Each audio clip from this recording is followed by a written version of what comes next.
In the next section, I want to share with you the 7 specific things that you can do to become more productive, taken from my course, How to Double Your Productivity by Tomorrow Morning. Before I do, I want to share with you a big time management obstacle that I want you to avoid, and how avoiding this is a major key to you having the productivity that you want.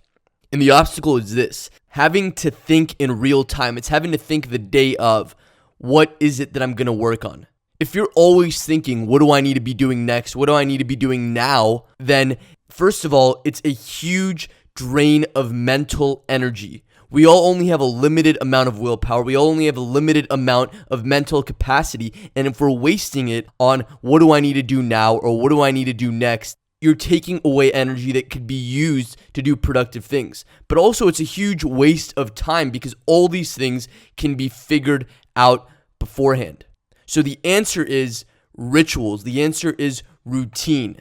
The answer is having a framework that your day is set up in, and a framework for what you work on that gives you predictable returns, so you don't have to think about those things, and then your only job is executing the framework, not every day building a new framework from scratch.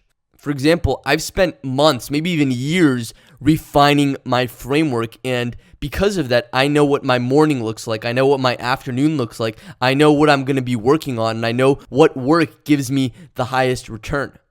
And some people even told me, look, that's boring. You can't live in routine.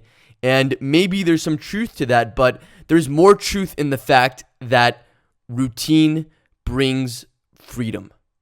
Think about this. Think about someone who wants to use an axe to chop down a tree. If that person goes and hits the axe against the tree one time, that won't do anything.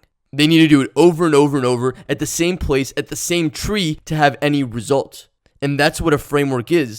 The opposite of that is hitting one tree and then moving to another tree and then moving to another tree and moving to another tree, which is how most people use their time, especially when they come up with a new framework every time. So I really encourage you to come up with a ritual, come up with a framework you can use that will give you the highest return on your time, that will give you a predictable return on your time. And that's what these 7 things that I want to share with you are all about. That's what the rest of the course is devoted to. So let's jump right into it.